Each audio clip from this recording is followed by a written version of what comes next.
Hello, everyone, and welcome back to Latin American Politics. I am Dr. Nicole Warmington Granston. This week, we were looking at political institutions and governance in Latin America. What we'll be covering this week is looking at constitutionalism across the region, how it is we see institutions and structures operating across Latin America, talking about what we're seeing as new institutional directions in Latin America, and talk about the impact of some major political actors. Now, when we talk about politics in Latin America, we know that it has historically been driven by powerful actors and elite groups rather than strong democratic institutions. Governments operate through a state apparatus, political parties, interest groups, and social movements. While many institutions were modeled after European and US democratic systems, they function differently in practice. So, what we get from this is that political institutions often exist formally, but real power has historically been concentrated among elites and strong leaders. Now, as it relates to constitutions and constitutionalism, so the key characteristics we find is that Latin American constitutions are detailed and well written, often including extensive rights. Most follow the three branch structure of an executive, legislative, and a judiciary. However, in practice, we find that presidential power often overweighs or outweighs constitutional limits. Rights can be suspended during emergencies. So, some important features.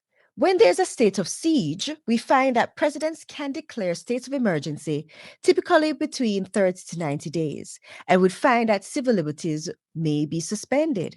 As it relates to the code of law, legal systems follow the civil law traditions with detailed legal codes. And corporatism, we know that constitutions recognize groups such as labor unions and professional groups rather than just individuals. So, what we get from this is that Latin American constitutions promise democratic rights, but executive power often overrides them. Now, as it relates to key political institutions, we know that we'll start with the presidency. Now, the presidency, Latin American systems typically have strong presidential governments. Presidents symbolize the state and wield significant authority. They often act as modern patrons, distributing benefits and favors. The problem with this is that this system encourages patronage, corruption, and the concentration of power. The next key political institution is the legislature. Legislatures are often usually weaker than the executive branch. Often they act as advisory bodies or just as rubber stamps for presidential policies. Third is the judicial system. Now, the judiciary, you find that the court systems resemble those in the United States. There tends to be a Supreme Court, appeals court, and even local courts. However, the judiciary has often been politically influenced by executives and elites. Now, we have seen a recent change, though, where courts in some countries have begun to limit presidential power more effectively. Fourth, we talk about the government structure and even territorial organization. With that, we know that it's built on centralization. Historically, most Latin American states were highly centralized. The main reasons were that leaders feared fragmentation and national governments wanted strong control. They tend to also, or some of them have federal systems. Some countries adopted federalism, giving power to regional governments. These countries include Argentina, Brazil, Mexico, and Venezuela. We find that Latin American systems sometimes even exhibit decentralization. We've seen where recent reforms have attempted to do so, that is, to give more power to the local governments and even improve governance and participation.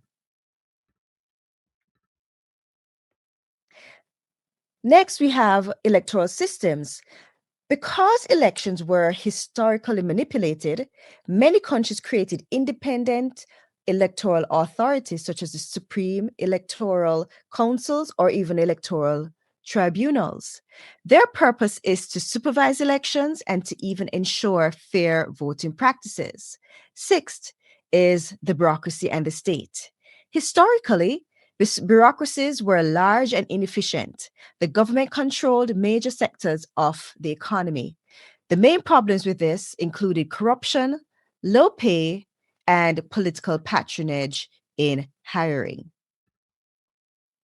We've seen some neoliberal reforms, as we talked about how neoliberalism had affected Latin America from the 1980s. In the recent decades, we've seen where privatization has reduced the size of the state and bureaucracies have been downsized. As it relates to new directions, that of democracy and democratization, we found that Latin America has experienced many types of regimes. These have included monarchies, caudillo rule, military dictatorships, and civilian authoritarian regimes. We saw that during the 20th century, democracy was often interrupted by military coups and authoritarian regimes. Today, however, we found that democracy is widespread. However, democratic stability remains uncertain in some countries. A major example of this is the authoritarian tendencies we see in Venezuela, first under Chavez, then Maduro, and currently under their first female president right now.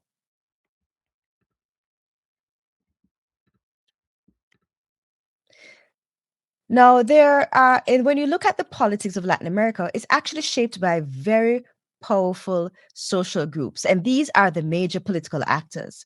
The first being large landowners.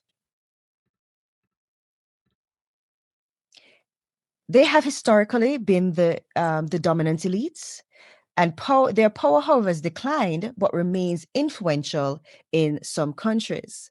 Second is the military.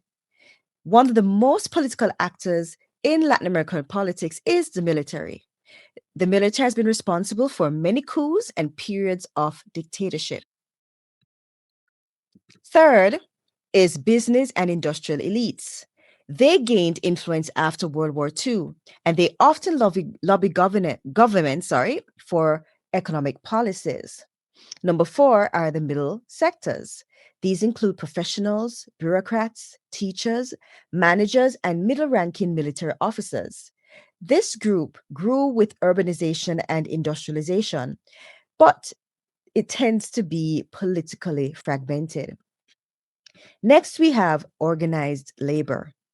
Now, organized labor, labor unions developed in the late 19th century, and they can mobilize large voting blocks and even influence elections. Number six is the rural poor. This group has been historically marginalized, but has become politically important through revolutionary movements, peasant organizations, and political parties. As it relates to political parties in Latin America, when we look at the historical origins, early political systems were dominated by two groups: liberals that supported modernization, favored free trade, and wanted separation of church and state, and conservatives who represented the traditional elites and supported established social hierarchies. When we look at modern political parties, these new types emerged in the 20th century. They include reformist parties, like the radical parties that we see in Argentina and Chile. They also include socialist and communist parties. The third being mass based parties, like the PRI in Mexico. The fourth is the Christian Democratic parties. And the fifth party that we've seen emerging across Latin America are the nationalist slash populist parties that developed under Perón and Chavez. Now, with all these parties, there tend to be some shared characteristics. Political parties in Latin America often share several weaknesses. This includes elitism, where there's domination by elites. The next is factionalism, where there tends to be internal divisions. Third is personalism, where it's centered around strong leaders. Fourth, there tends to be some organizational weakness. And the fifth being that they tend to be broad and have very unstable support bases. With that said, there is a major question for Latin America today, and that is, can democratic governments survive while addressing major socioeconomic problems? The challenges would include inequality, corruption, weak institutions, high expectations from citizens. But even with all of this, despite this progress towards democracy, we are still seeing political stability still evolving. So, what are some takeaways I would like for you to get from this presentation? There are three major ideas that explain Latin American governance. The first is that it's built on strong presidents and weak institutions. Second, politics is dominated by powerful social actors. And third, democracy exists but remains fragile. Thank you.